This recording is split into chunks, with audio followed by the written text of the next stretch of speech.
फिर आते हैं। पानी आने लगा ना। अब चुनाव प्रचार कल से स्टार्ट कीजिएगा।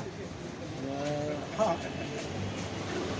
जो चुनाव लड़ रहे हैं क्या मुद्दा लेकर के जाएंगे, कल से चुनाव प्रचार की तैयारी भी कर रहे हैं, क्या कहेंगे? देखिए, इस देश में लोकसभा का ये बड़ी पंचायत के चुनाव हो रही है।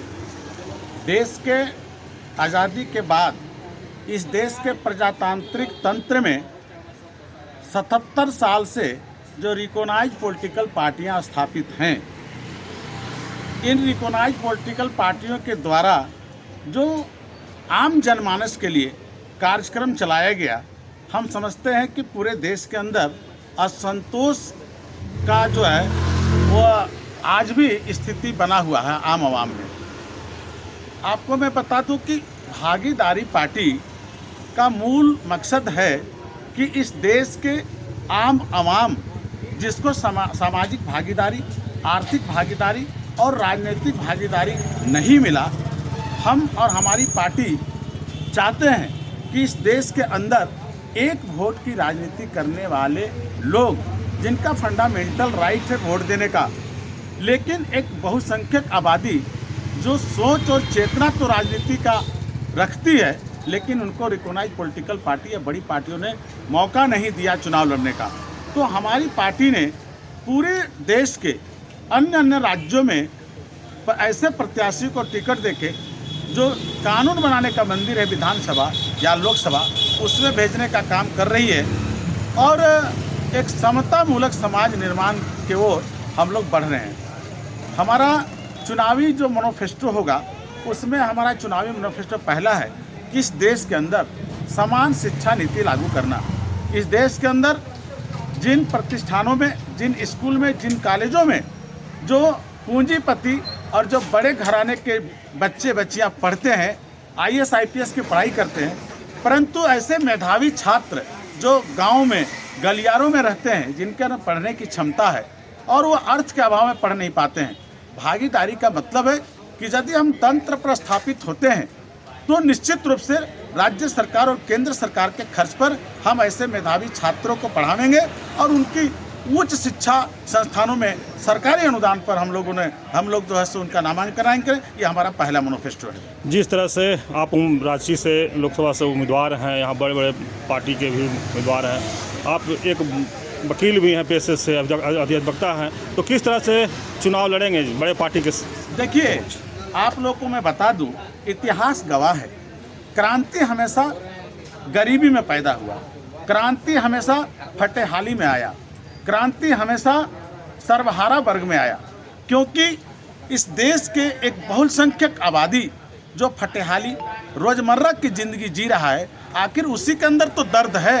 तो आज जो है इस चुनावी महापर्व में आज पूरे देश के जो आम आवाम है ये समझ रही है कि पैसे के बल पे जो चुनाव लड़ रहे हैं, जो लोगों को खरीदने का काम कर रहे हैं, जो दारू और मुर्गा के बल पर वोट लेने का काम कर रहा है, ऐसे दारू मुर्गा पे वोट खरीदने वाले लोगों से समाज का कभी भलाई नहीं होगा। मेरा मानना है कि इस देश के अंदर जो एक बहुसंख्यक आबादी है, ऐसे आबादियों को निर्भीक होकर और इस देश के अंदर एक अच्छी सुशासन व्यवस्था कायम करने के लिए अपना एक वोट का जो मताधिकार है वो सोच समझ के करना चाहिए। और हम समझते हैं कि अब पूरे देश में और खास करके रांची के जो ये संसदीय क्षेत्र है, इस संसदीय क्षेत्र में अब जो है पैसे वालों को जो है वोट जनता नहीं देगी, क्योंकि अब जनता इतनी भी बुड़बक, इतनी भी अब जो है सो भोली नहीं रह गई कि आपके कहने पे, आपके पैसे पर वो बिक जाएगी।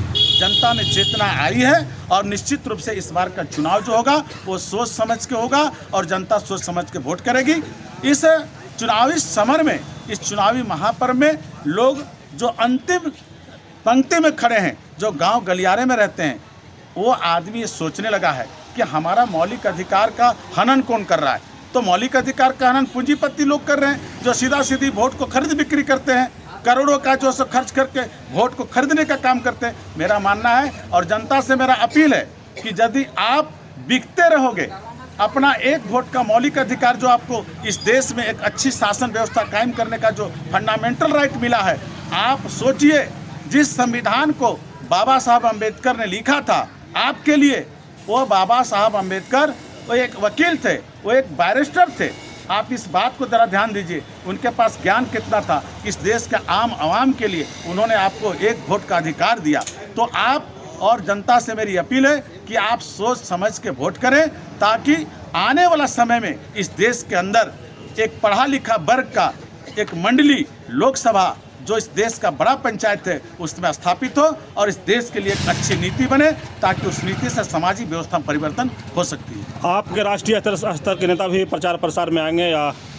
देखिए, हमारे राष्ट्रीय स्तर के यहाँ पे 14 से 15 जो स्टार प्रचारक हैं, पूरे देश में चुनाव हो रही है। उत्तर प्रदेश में हमारे दल के 40 प्रत्याशी के आसपास चुनाव लड़ रहे हैं, बिहार में चुनाव लड़ रहे हैं, मध्य प्रदेश में लड़ रहे हैं और झारखंड के धरती में 11 प्रत्याशी चुनाव मैदान में हैं। निश्चित रूप से हमारे राष्ट्रीय नेताओं का आगमन होगा और हमारा जो मैनिफेस्टो है उस मैनिफेस्टो पर जो है सो सभा को संबोधित करेंगे, जनता के बीच आके वोट मांगेंगे। मैं आपको एक बता दूं कि हमारा जो मैनिफेस्टो था, समान शिक्षा नीति के बाद हम चाहते हैं कि इस रांची संसदीय क्षेत्र के जो ग्रामीण सुदूर इलाका जहाँ गरीब लोग रहता है, जिनके पास बिजली का बिल देने के लिए पैसा नहीं रहता है, मैं कहता हूँ कि ग्रामीण क्षेत्रों में जो पावर्टी लाइन यानी गरीबी रेखे से जो नीचे जीवन स्तर है उनको फ्री बिजली दिया जाएगा। ये हमारा मैनिफेस्टो है। और हम आपको ये बता दें कि गैस का सिलेंडर इस देश में बढ़ तो गया, लेकिन जो गैस का सिलेंडर हम 300 रुपये में खरीदते थे, आज हमको 1100 से 1200 में खरीद। मेरी पार्टी अगर इस देश के सत्ता शासन में आई तो हमारा मैनिफेस्टो में है कि उस सिलेंडर में जो भरे जाने वाले गैस है उसको हम 100% अनुदान पर हम लोग गैस जो है सो उपलब्ध कराएंगे। इसके साथ ही साथ मैं एक पेशे से अधिवक्ता हूँ।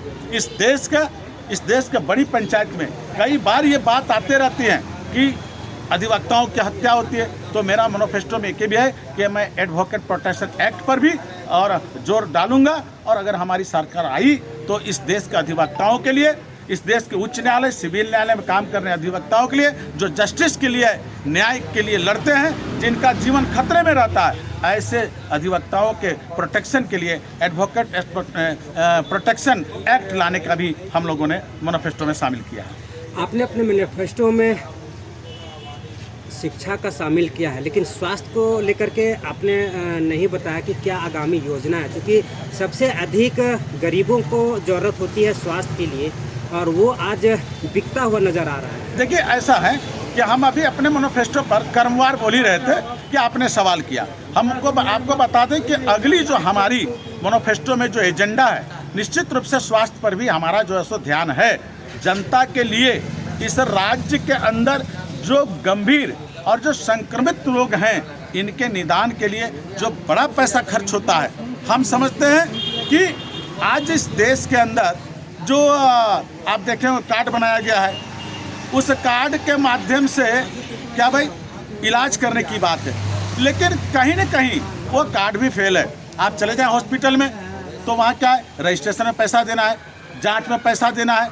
तो मेरा ये मानना है कि अगर स्वास्थ्य की बात हो तो हमारी पार्टी आएगी। हमारा मैनिफेस्टो में यह है कि निश्चित रूप से हम लोगों ने प्लान बनाया है कि सरकार बनेगी तो जिला स्तर पर हम लोग एक टीम का गठन कराएंगे और हम लोग सर्वे कराएंगे कि ऐसा दीन दुखियारी, ऐसा गरीब परिवार जिनके यहाँ कोई संक्रमित जो है सो रोगी है, या जिनके यहाँ कोई ऐसा रोगी है जिसके इलाज में 5 लाख से 10 लाख खर्च होंगे, तो ऐसे लोगों को चिन्हित करके और राज्य सरकार और केंद्र सरकार के मद से उनका इलाज के लिए 100% जो है हम लोग मदद करेंगे। उसके क्या हथकंडे होंगे वो तो तंत्र स्थापित होने के बाद उसका विधि पर हम लोग उसका निर्णय करेंगे। देश की बड़ी पार्टियां 30 लाख नौकरियां बांट रही हैं, प्रति वर्ष 1 लाख दे रही है, कोई गारंटी दे रहा है। क्या लगता है इस विषय पर कहीं न कहीं जनता को ये पंगु बनाने का कोई ऐसा स्कीम तो नहीं है? देखिए, निश्चित रूप से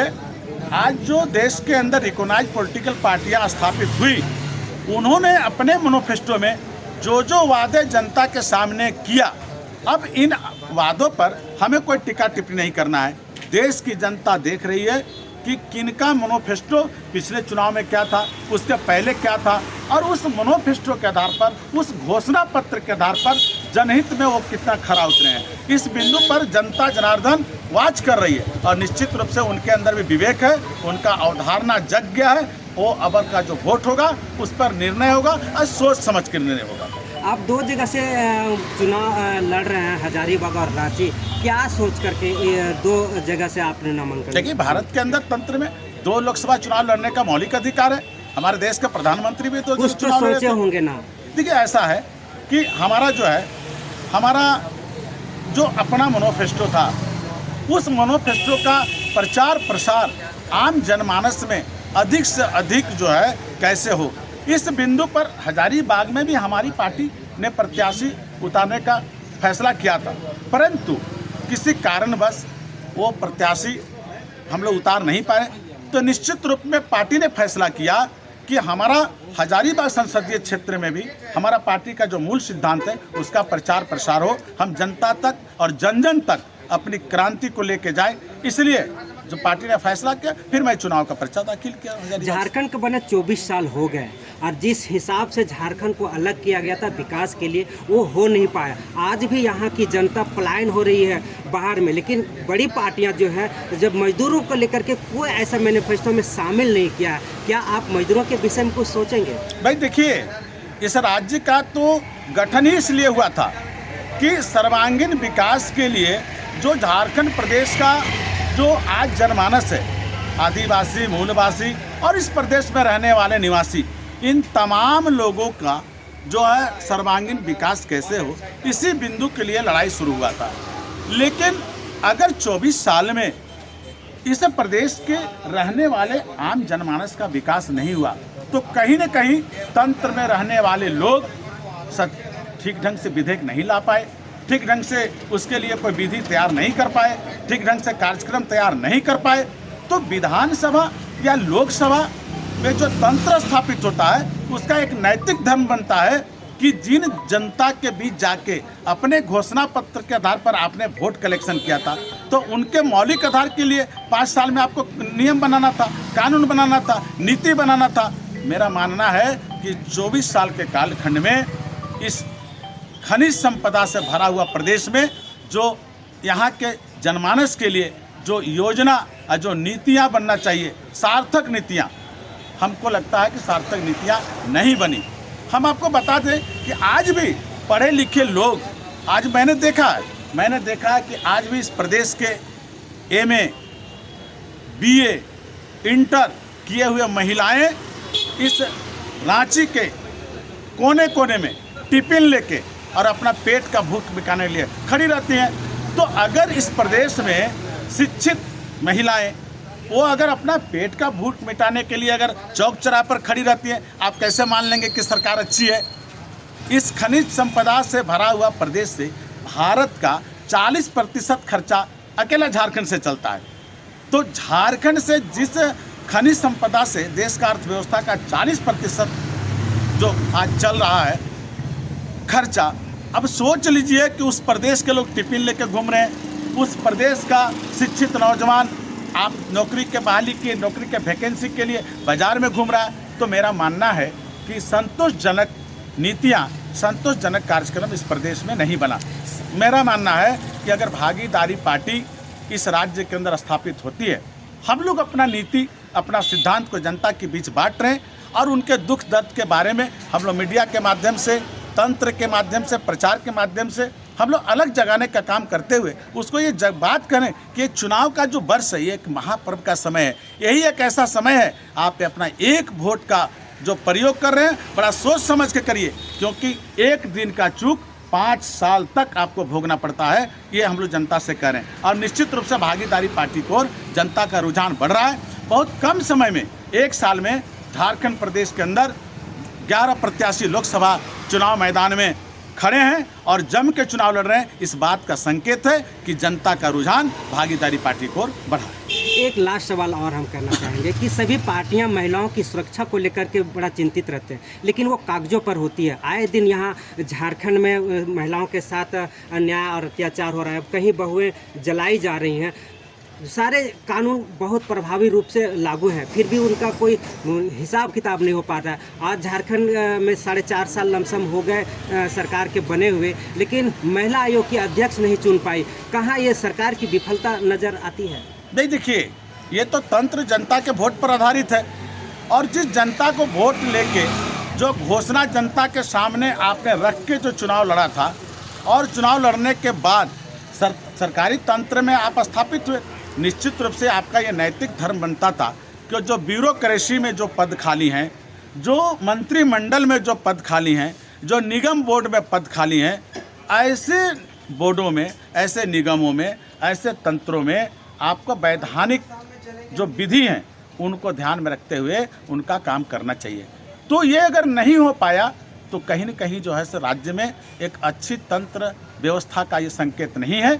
मेरा मानना है कि इसी को पाटने के लिए आज आम आवाम को जगाने का ज़रूरत है, ताकि आने वाला दिन में जो गलतियां पिछले जो है सो कालखंड में हुआ, ये गलती का सामना जनता को ना करना पड़े, और हम सब सजग नागरिक जो हैं, जो समाज के अगुवा के रूप में हम लोग काम करते हैं, हम लोगों को भी जो है सोचना चाहिए कि आम आवाम के लिए अच्छी नीति बने। लेकिन ये कब बनेगा? जनता को भी मुर्गा, दारू और नोट से ऊपर उठ के वोट करना होगा।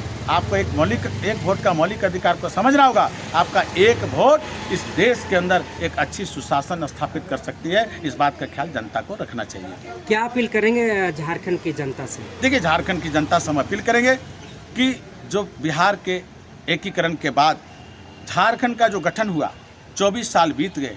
इस 24 साल में जो पढ़े लिखे बच्चियाँ, जो पढ़े लिखे लड़के जो इस राज्य के अंदर नौकरी के लिए जो दर दर भटक रहे हैं, और इसके साथ साथ जो महिला सम्मान सुरक्षा की गारंटी का जो सवाल है, इस पर जो प्रश्न चिन्ह आप जैसे पत्रकार लगा रहे हैं, कहीं ना कहीं आपके मन में भी पीड़ा है। तो हमको लगता है कि ऐसे तमाम चीज़ों के समाधान के लिए आप अपना वोट सोच समझ के करें, और मेरा तो सीधा सीधा कहना है कि आप भागीदारी को करें, क्योंकि आपकी हिस्सेदारी, आपकी भागीदारी यदि कोई सुनिश्चित कर सकता है तो भागीदारी पार्टी, इसीलिए इस पार्टी का नाम ही है भागीदारी, कि आपका भागीदारी सुनिश्चित करना हमारा जिम्मेदारी।